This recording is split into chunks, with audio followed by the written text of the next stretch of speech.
Previously on the American West. Not even 100 years old, America finds itself in a crippling depression and on the verge of a war on two fronts. In Missouri, its Confederates like Jesse James are terrorizing northern banks and railroads. Come on, Frank. Forcing businesses to hire famed private detective Alan Pinkerton to take him down. He's ruthlessly violent and good with a gun. When do I leave?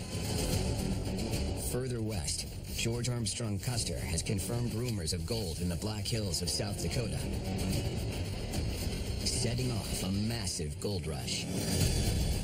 But the country's solution to its financial crisis may lie in the heart of sacred Indian territory, land that Lakota leaders Crazy Horse and Sitting Bull aren't going to give up without a fight.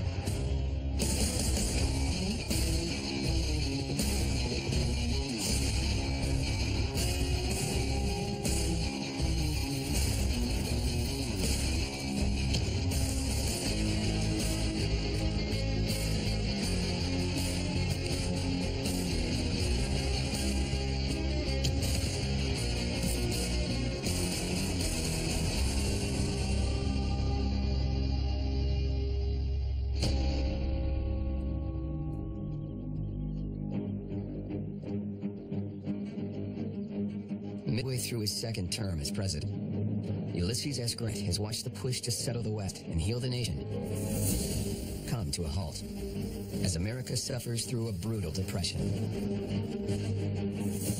If you are president during an economic depression, your standing is going to fall. And this was the worst economic depression in American history up to that time. Grant believes he's found a solution. The gold in the Black Hills of South Dakota. The only problem, its own land that Grant surrendered to the Lakota Sioux 9 years earlier. The United States government wanted the Black Hills. Merchants wanted the Black Hills. Gold seekers wanted the Black Hills. They had a treaty. They couldn't just take the Black Hills. Maintaining a peaceful relationship with the Indians has been one of Grant's proudest achievements since taking office. And he knows that going back on his peace policy would only reignite the conflict. In a last-ditch effort to avoid all-out war with the Indians, Grant proposes a deal. The government offers to buy back the Black Hills from the Lakota Sioux for $6 million. $100 million in today's money.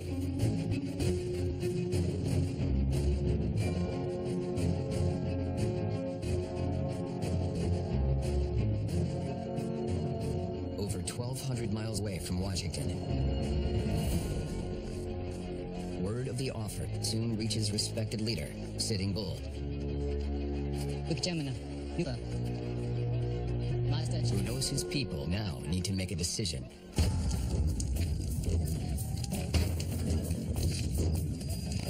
He gathers a council of Lakota leaders, including the fierce warrior Crazy Horse.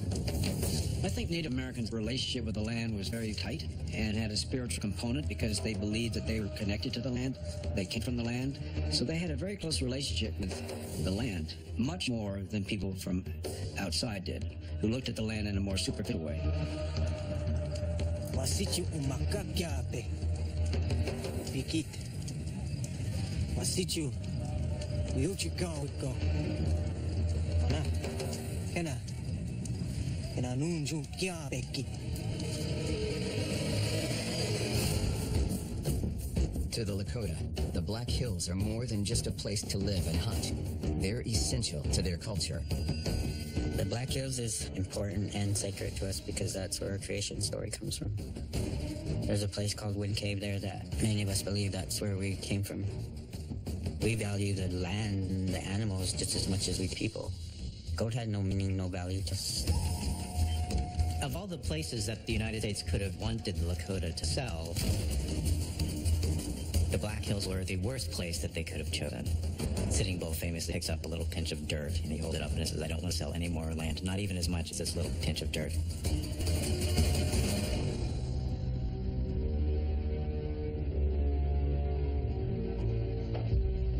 They just came in.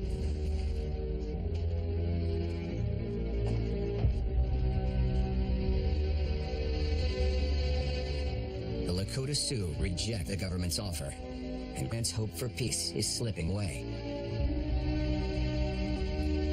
Grant sympathized with the plight of the Indians, but he also understood that he was losing that battle. He was losing the battle with respect to Indian policy. Ultimately, unless the American people were going to tolerate this, it simply wouldn't stand.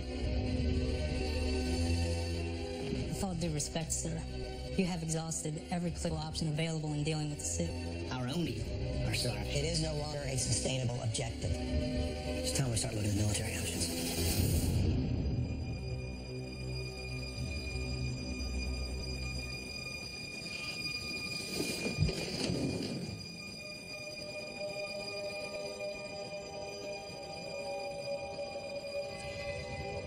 Issue a proclamation.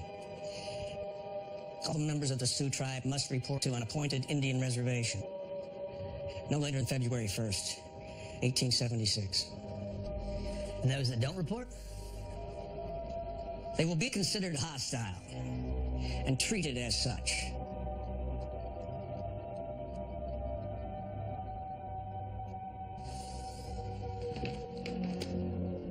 After years of trying to establish peace with Indians, President Grant is now provoking a war. This was the administration's way of defeating these uncooperative, or at least in their mind, uncooperative Indians and bringing them to terms.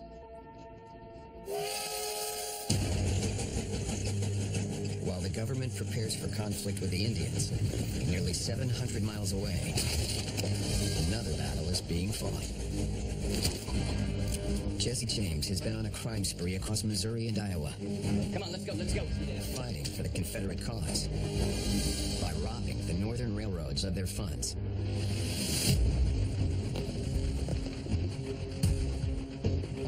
In Chicago, famed private detective Alan Pinkerton is looking to put a stop to it.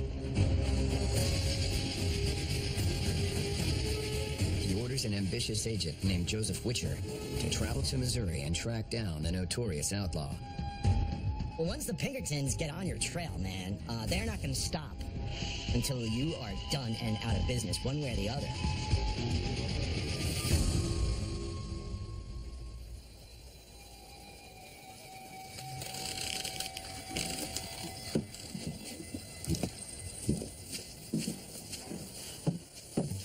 Sir, may I trouble you for a moment? Chicago. You're a long way from home. Well, there are wanted men in your area. Jesse and Frank James. They were spotted nearby recently. Is that right? Have you seen them? Afraid I can't help you. Jesse and his brother are dangerous men. I can't help you. I'm staying at Goodman's boarding house. If anything occurs to you, I want to know.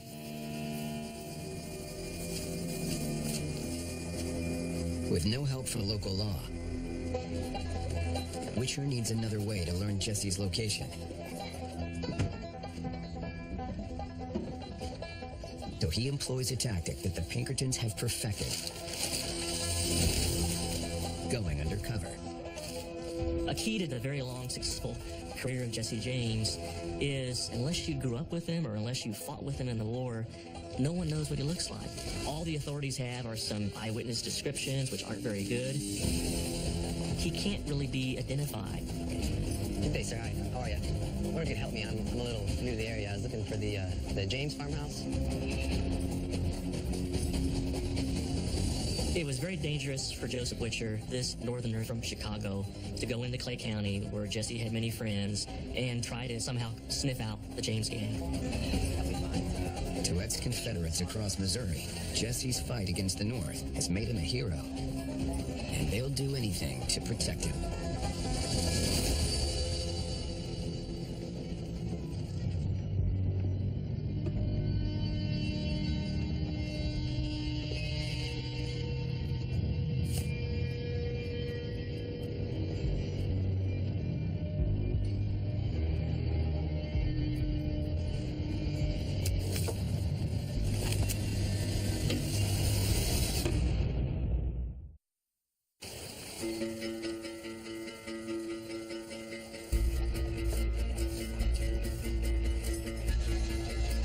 Pinkerton agent Joseph Witcher is on the hunt for Jesse James.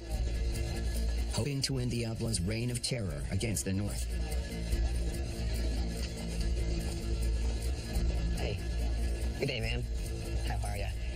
My name is Henry. I'm looking for the James farmhouse. Do you know? Yeah? After days of searching with no luck, Witcher finally lands a lead. The location of the farmhouse, belonging to Jesse's mother, Zerelda. Thank you so much. You have a good day. Thank you. Thank you.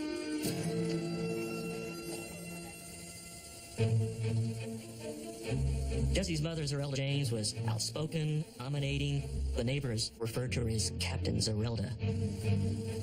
There was a very strong bond between her and her children. Even the sheriff warned Joseph Witcher, if the James boys don't shoot you, Zerelda will shoot you. Yes. Good day, ma'am. I'm Henry Johnson. I saw your crops were nearly ripe. I was wondering if you need an extra hand for the harvest. Come inside and let's talk.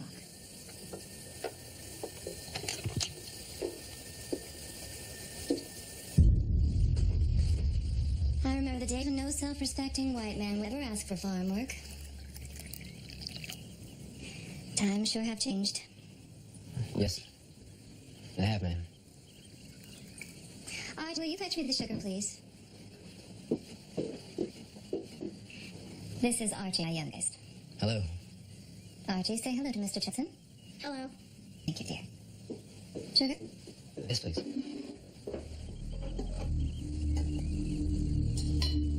Joseph Witcher had pale skin, he had soft hands, and he was going out to James' farm as some guy looking for work as a hired hand, and he just did not fit that description. Are you any good with the hammer? I have a barn out back that needs some work. Sure, ma'am. Right this way.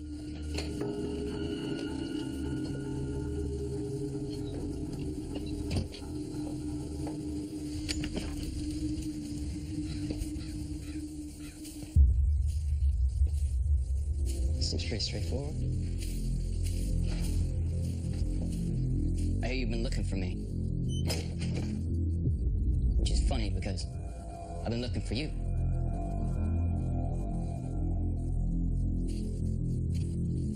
I just want to talk. Yeah, but we don't talk to northern spies.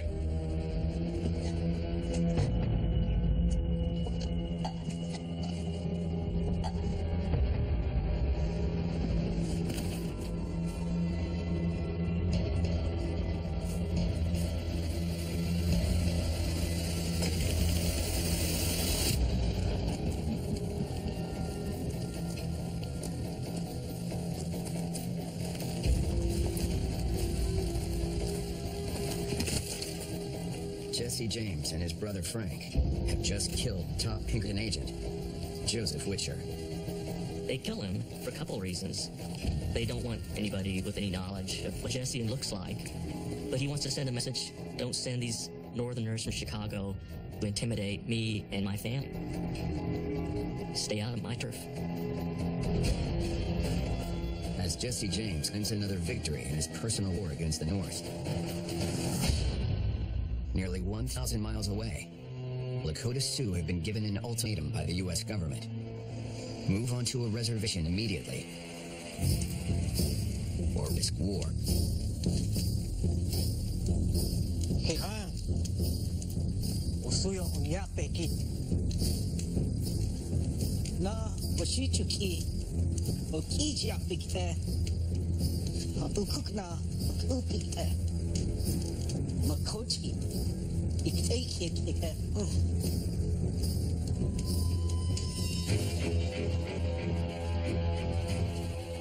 Lakota leaders Sitting Bull and Crazy Horse defy President Grant's order to move on to reservations, knowing full well that they'll now be considered enemies of the United States government. In reality, they were all wanted the same thing, to protect their women and children. We never wanted to fight anyone, but when the government got involved and the army came, then it just became a right or wrong.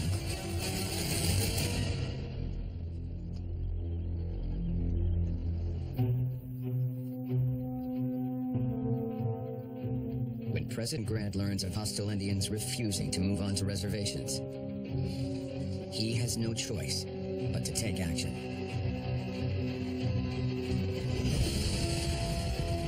He orders General William T. Sherman to mobilize the U.S. Army in the West, preparing for an attack on the bands of Indians led by Sitting Bull and Crazy Horse.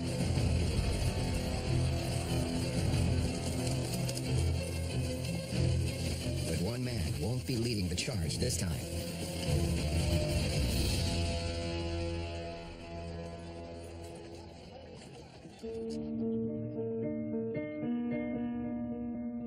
After announcing gold in the Black Hills, George Armstrong Custer is barred from taking part in the upcoming battle. Grant eventually came to conclude that Custer thought more about himself and the image that he cast than about the mission or about the broader outlines of the policy he was pursuing. Eventually, Grant just threw up hands and said, "There's nothing I can do with Custer." Left out of the campaign against the Indians, Custer begins to set his sights beyond his military career. It is a pleasure and a privilege as usual. As Grant's disastrous second term nears its end, Custer sees an opening to advance his own political ambitions.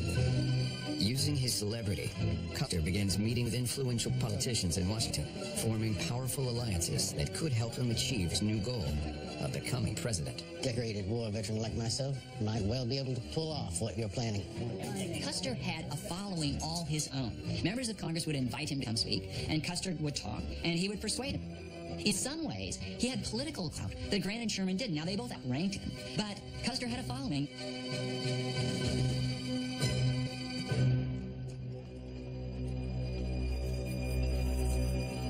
But Custer is convinced that if he's going to secure a presidential nomination, he's still missing one thing: another big military victory.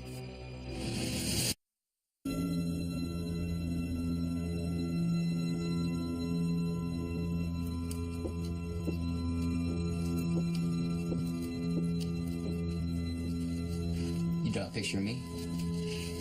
Look at that. Frank, come here. Look at this. You recognize that place? Hey, man. I believe that's to scale. Perfect. Good job, little brother.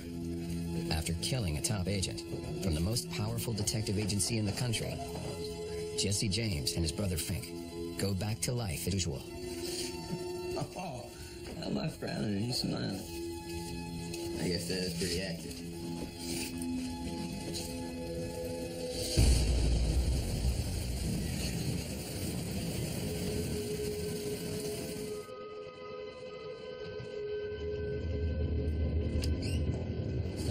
Thank you.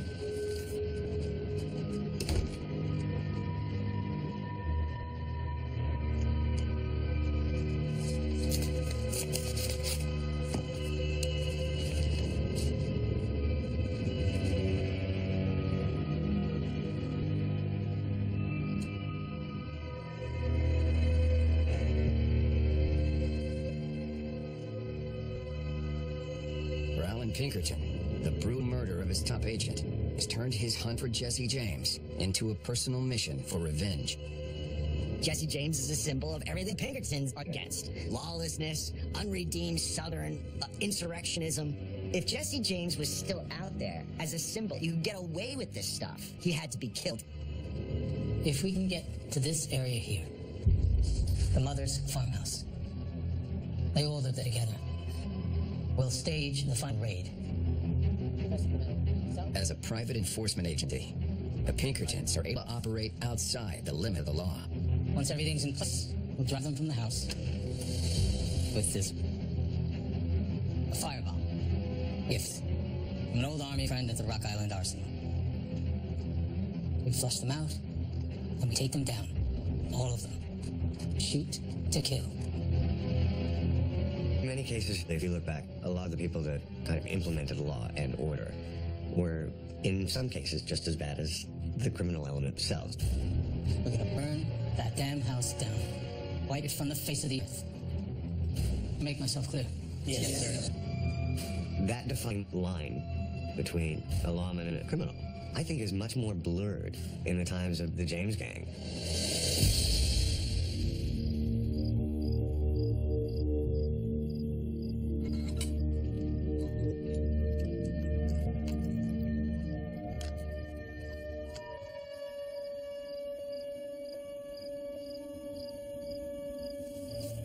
group of Pinkerton agents surround the James family home after Jesse and Frank were spotted there earlier in the day.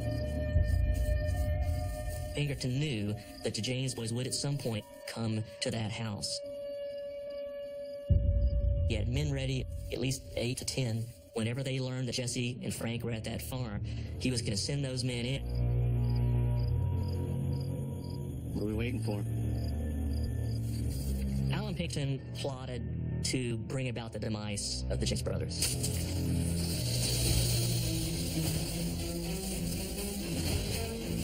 His instructions were not just to attack or kill or capture Jesse. His instructions were to burn that house to the ground.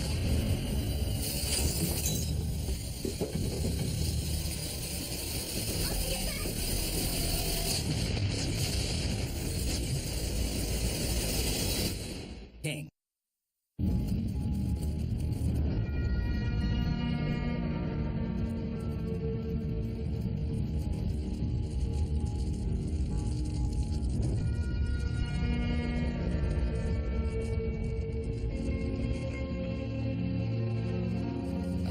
Attack ordered by Detective Alan Pinkerton has destroyed the family farm of Jesse James.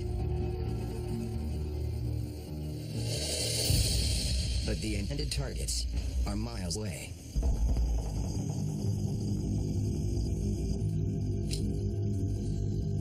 All right, boys. I want to go over this one more time. We're going to start. Damn it, Frank. The hell took you so long?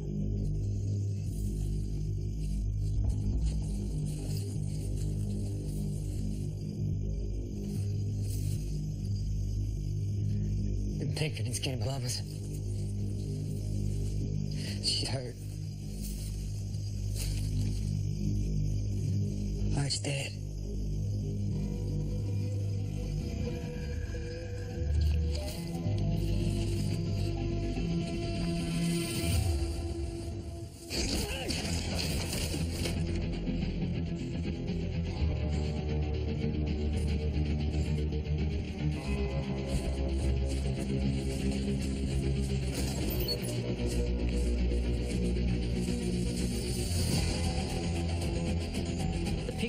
Threw this fireball into the James family home. It exploded. It rips off part of Zerelda's arm. It sends a fragment into the stomach of little Archie, the half-brother who's only 8 years old. It's a mortal wound. Jesse James, who really is already angry, he's angrier now at the Pinkertons, who he sees as representing Northern tyranny and oppressors. So this gives Jesse even more cause to seek revenge. 500 miles away, in the heart of the West, another conflict is escalating.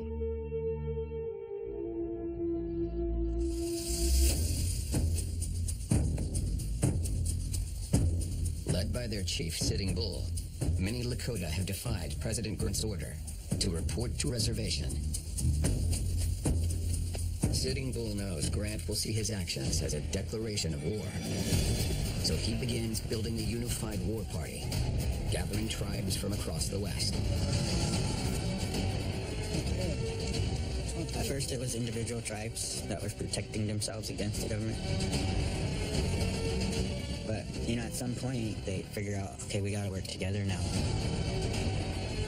Nearly 4,000 warriors from tribes like the Cheyenne and the Arapaho flocked from Kansas, Colorado, Nebraska, and the Wyoming Territory to band together at the Little Bighorn River. It's the largest Indian force the U.S. Army has ever seen.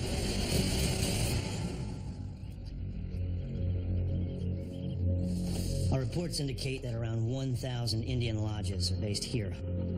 We deploy Custer, 1,200 men to track down whatever remains of Crazy Horse and Sitting Bull's war party, and if necessary, wipe them out. Custer? He has proven that he can take on these savages and win. He's our best option.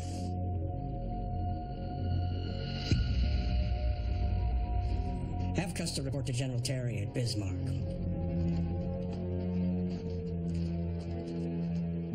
Grant thought Custer was a complete hothead. He was a loose cannon. He wasn't the military guy that Grant liked, which was somebody who just followed orders. But there's this popular outcry to get Grant to reinstate Custer for the big push into the Black Hills.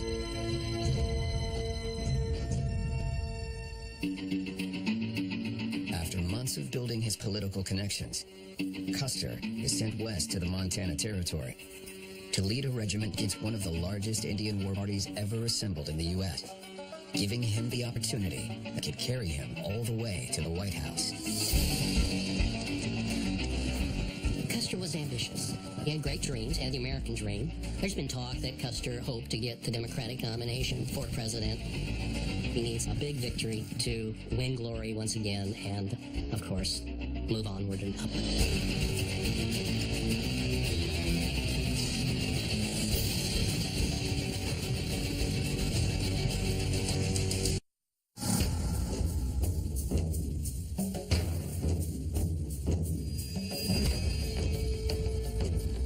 After a botched raid has left his young brother dead, Jesse James has declared a personal war on the Pinkertons.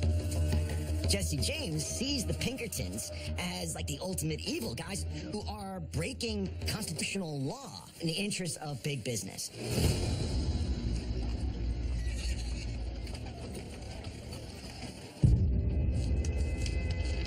As news of the raid on the James home spreads throughout Missouri, one man sees an opportunity to use the tragedy to rally the South together for the Confederate cause. I want to run this front page tomorrow. Men from Missouri who fought under Anderson. It is not because of the robberies for which they are accused.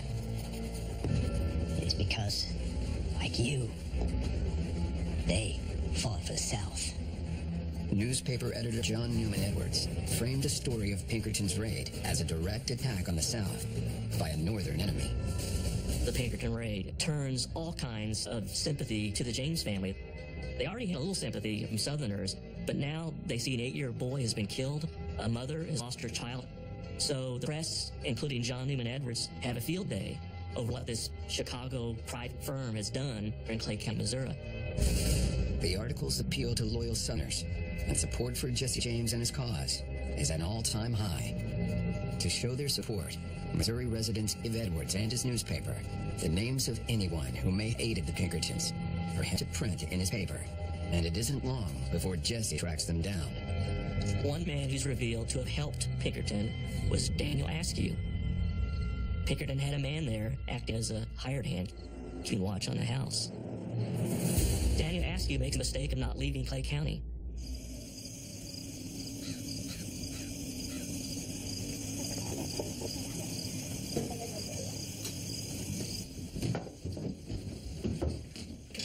Can you fetch us some water for the dishes?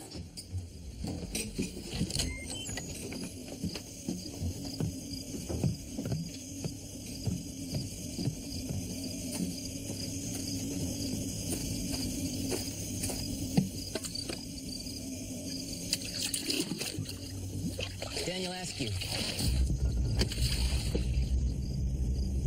Do you know who I am? Yes. That's it.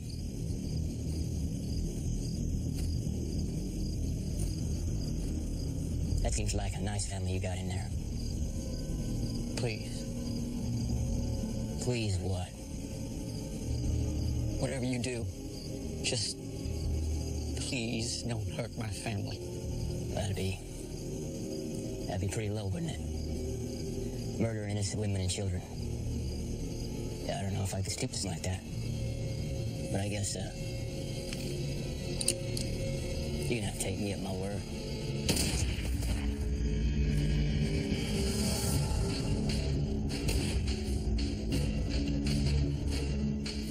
No one is ever brought to trial for the murder of Jesse's half-brother, which again gives Jesse a reason to seek his own justice. If the law is not going to bring these guys to justice, then Jesse's going to do what he can.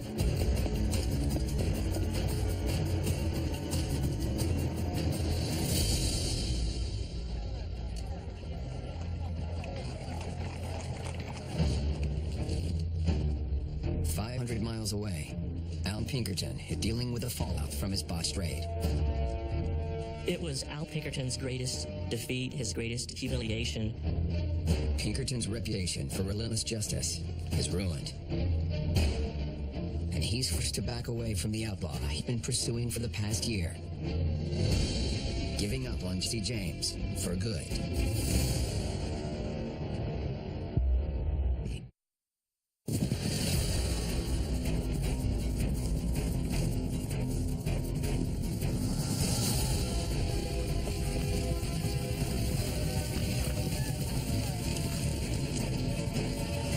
General, we found them. Where? Camped along the little Bourne. Good job, soldier.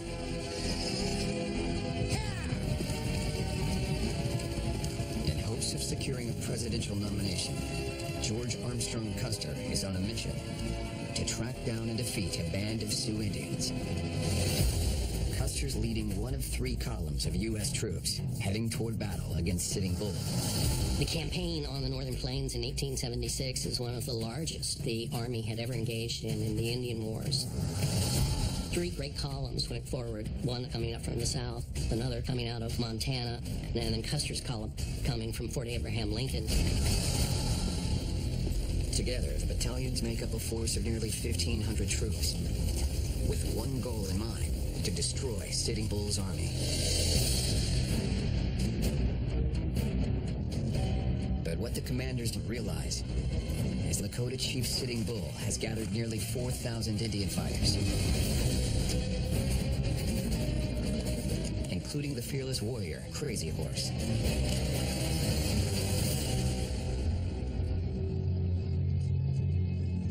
After hearing reports that the U.S. Army is closing in, Sitting Bull calls together other Lakota leaders and tells them of a powerful vision he's had. There's certain ceremonies where you go without food and water, sometimes for 4 days. During those times, because of what your body's going through, people call it a vision. And because Sitting Bull was the chief, a medicine man, and a healer, his vision, we all agreed and honored and respected. Taku. Uncle.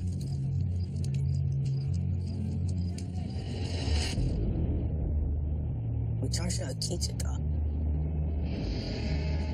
Uchoti Itama. Yapi. Maplushka. Maplushka. Ita. Yapi.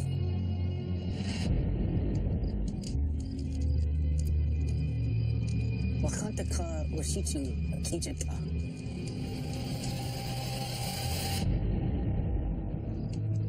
He knew they were going to win.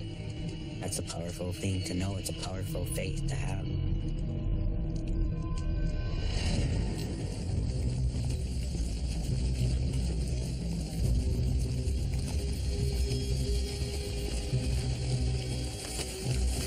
Where can we cross the river? Down south here? Up here further north? How many warriors? Never seen a gathering this large. Sitting Bull's tribe, Crazy Horses too. Also Arapaho, Cheyenne. They know we're here? Don't think so. 1 hour. Get the men ready. I will not let Sitting Bull slip through my fingers. Yes, sir.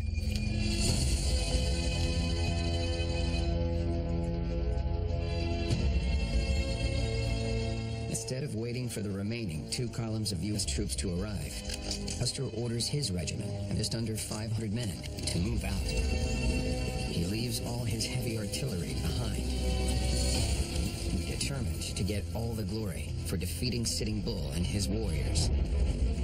Custer is a very ambitious man. He thinks if he goes up there, eliminates the Indians, the windfall of all that gold comes into the economy, everybody sees him as a great hero who bailed out the federal government, and now he can position himself to become the commander-in-chief.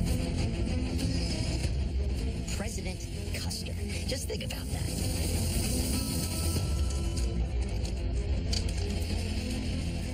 As Custer rides out, the Indians prepare for battle, determined to fight for their people's survival.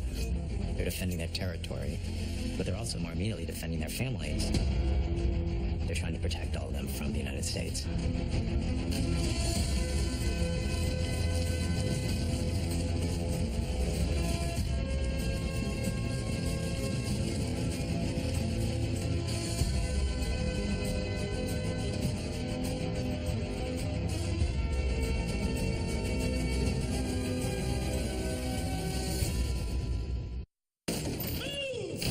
Episode of The American West, a nation in turmoil.